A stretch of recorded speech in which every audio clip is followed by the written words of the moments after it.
রসুল হাদিসে বলেছেন যে সদকাতুল ফিতর ফরজ হলো প্রত্যেক ওই ব্যক্তির রোজা পবিত্র করার জন্য, নিজের শরীর ভালো রাখার জন্য, তারপর নিজের নামাজ।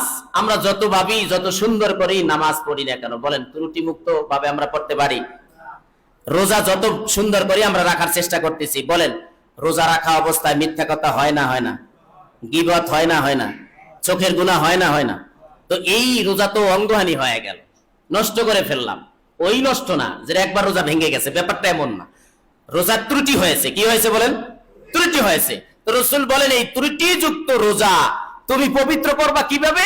সদকাতুল ফিতর আদায় করার মাধ্যমে। বলেন এর মাধ্যমে? সদকাতুল ফিতর আদায় করার মাধ্যমে। এজন্য আমি মনে করি আমার উপরে সদকাতুল ফিতর ওয়াজিব হবে কি হবে না এই মাসালা পরে আমি নিজের পক্ষ থেকে একটা আদায় করে নেই আমার রোজা পবিত্র করার জন্য। কথা ঠিক না ঠিক? এজন্য আমি ফকির হই, গরিব হই, মিসকিন হই, আর যাই হই না কেন, আমার পক্ষ থেকে আমি একটা সদকাতুল ফিতর আদায় করে দিব। বলেন সর্বনিম্ন 110 টাকা। 5টা জিনিসের কথা হাদিসে আসছে: গম, কিশমিশ, পনির, খেজুর আর হইলো জব। এই 5টা জিনিসের কথা এসেছে হাদিসে। আপনি যদি এগুলো আদায় করার মাসালা আছে, আপনি কি মূল্য আদায় করবেন না এই জিনিসগুলো দিয়ে আদায় করবেন, এর একটা মাসালা আছে, নিয়ে দ্বন্দ্ব আছে। এগুলো আমি যাইতে চাই না। আমি বলতে চাই যে সদকাতুল ফিতর আমরা কেন দিব? এজন্য আজকের ঈদের দিন যেই বাচ্চাটা দুনিয়াতে আসছে, বলা হয়েছে যে ওর পক্ষ থেকেও আপনি আদায় করেন। ওরও শারীরিক পবিত্রতা দরকার আছে না নাই? আচ্ছা, একটা মাসালা যেহেতু মনে আসছে বলে দেই, আকিকা আমরা বাচ্চাদের পক্ষ থেকে কেন দেই জানেন?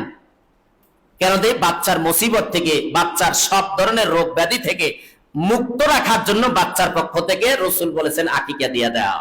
তাহলে বাচ্চা সব ধরনের রোগ থেকে হেফাজতে থাকবে, মুসিবত থেকে বাচ্চাকে হেফাজতের জন্য আকিকার মাসালা আসছে। ঠিক তেমনি ভাবে সদকাতুল ফিতরের ব্যাপারটাও এমন। এজন্য বলা হয়েছে ঈদের দিন সকালবেলা শবে সাদেকের পরে যদি কোনো বাচ্চা হয়, ওটার পক্ষ থেকেও সদকাতুল ফিতর আদায় করো। এজন্য ফ্যামিলির সদস্য যদি আমরা 5 জন থাকি, 10 জন থাকি, যে কয়জনে থাকবে, প্রত্যেকের পক্ষ থেকে বলেন সর্বনিম্ন 110 টাকা আদায় করা সহজ না কঠিন? এই টাকা আমাদের সবার কাছে আছে না নাই? নাই মানে এই যারা খারাপ ভাবে নিবেন না, যারা মনে করেন পান করেন, স্মোক করেন, আপনারা হিসাব করছেন কখনো যে মাসে আমার স্মোক করতে কত টাকা যায়? যারা চা পান করেন, পান খান, বলেন মাসে আপনার কত টাকা যায়?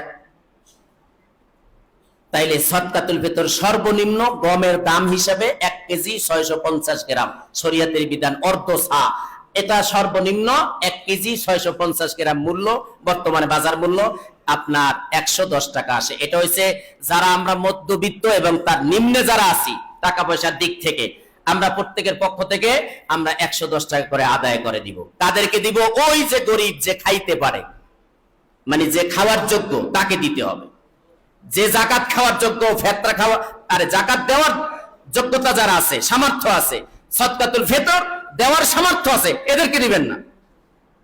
দিবেন এমন ব্যক্তির হাতে দিয়ে দিবেন যেই ব্যক্তি খাওয়ার যোগ্য আর কেউ নাই।